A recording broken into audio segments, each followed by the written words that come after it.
तो बड़ों को प्रणाम और छोटों को ढेर सारा आशीर्वाद। शुरू करते हैं आज की कहानी। लेकिन कहानी शुरू करने से पहले कुछ ज़रूरी बातें। सफल कौन है? सफल जीवन में वो है जो संतुष्ट है। जिसके अंदर संतुष्टि नहीं है वो सफल नहीं है। इसीलिए हम जीवन में हमेशा लक्ष्य की प्राप्ति करते हैं। दरअसल निश्चित सफलता वो है जब हम संतुष्ट होते हैं। कहा जाता है कि सफलता दो चीज़ों से मिलती है, या तो किस्मत से या तो मेहनत से। किस्मत सबकी होती नहीं और मेहनत सबसे होती नहीं। तो सबसे प्यारी चीज़ क्या है? तो सबसे प्यारी चीज़ जीवन में है मुस्कान। कभी अगर बहुत ज़्यादा दुखी हो तो गोपाल दास नीरज की उन पंक्तियों को आप दोहरा सकते हैं कि छुप छुप अश्रु बहाने वालों, मोती व्यर्थ लुटाने वालों, कुछ सपनों के मर जाने से जीवन नहीं मरा करता है। आंसुओं को उन्होंने मोती कहा है और सच में हमारे आंसू हमारे मोती होते हैं। तो हमेशा प्रसन्न रहिए, स्वस्थ रहिए। सबसे पहले जीवन में क्या ज़रूरी है? तो आपके होठों पे मुस्कान ज़रूरी है।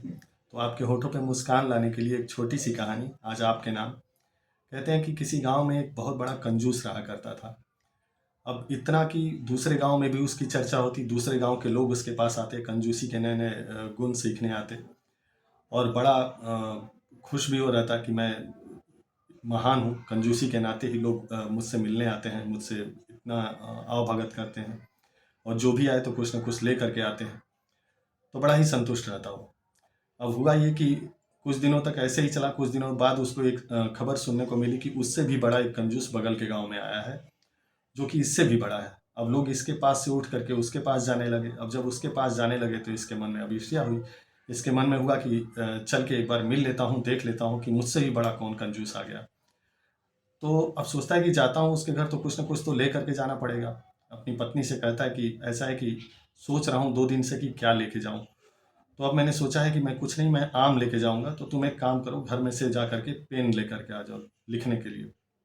अब उसकी पत्नी सोचती है कि जब आम लेके जाना है तो पेन की क्या ज़रूरत, फिर भी ला करके दे देती है।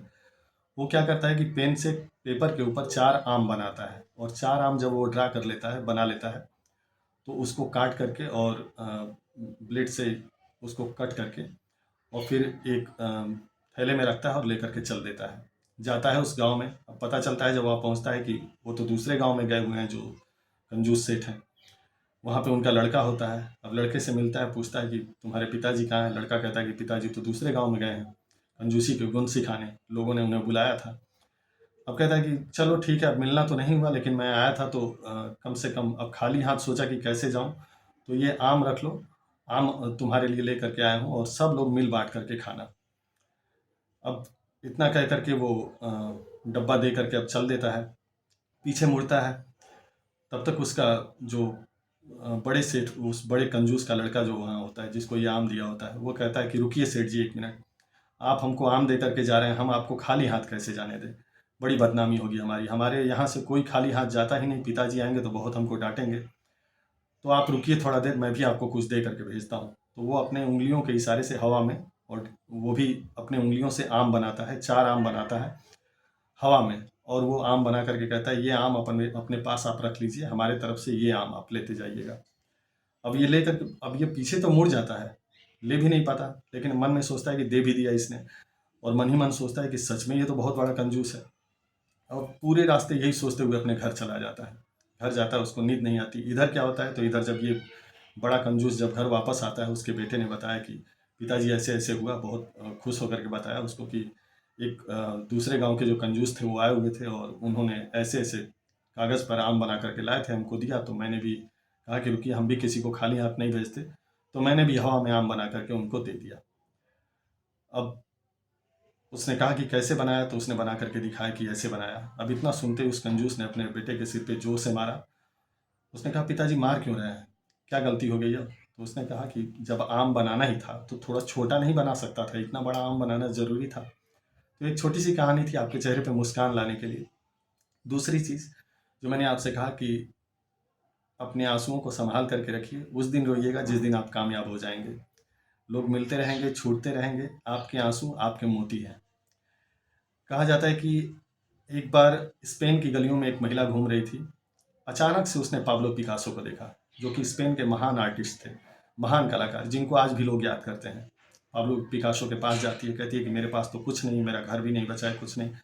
आप क्या कुछ मेरी मदद कर सकते हैं? पाब्लो पिकासो ने 30 सेकंड के अंदर पेपर पे एक पेंटिंग ड्रा करी और उसको महिला को देते हुए बोले कि मैं तो इतनी ही मदद कर सकता हूँ।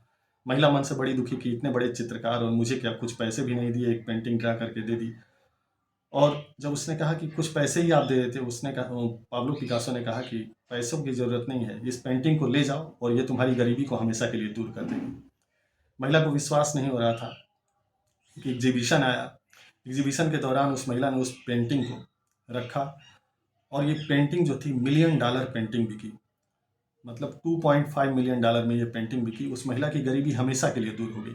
सबसे पहले मिलने पहुंची पाब्लो पिकासो के पास। जब गई तो जा करके बोली कि ऐसा कैसे मैं मान सकती हूँ कि 30 सेकंड के अंदर आपने कुछ बनाया और $2.5 मिलियन में ये पेंटिंग बिकी है। तो वो कहते हैं कि तुमने तो बस ये देखा कि मैंने 30 सेकंड के अंदर बनाया, लेकिन इसको 30 सेकंड के अंदर बनाने के लिए मैं 30 सालों से लगातार अभ्यास करता रहा। So I have given my 30 years to draw this painting within 30 seconds, and you can also try if you want to pay such years. तो अब उस इससे क्या सबक मिलती है? इससे सबक मिलती है कि अगर वाकई में डेडिकेशन हो तो चलते रहिए और कुछ नहीं मिलेगा। हम कहते हैं आप हार भी गए सफ़र में, हार तो कभी होती ही नहीं। इंसान हमेशा सीखता है। कुछ नहीं होगा तो आत्मसंतुष्टि मिलेगी। और सदैव प्रसन्न रहिए, सदैव खुश रहिए। इसी मंगल कामना के साथ अलविदा।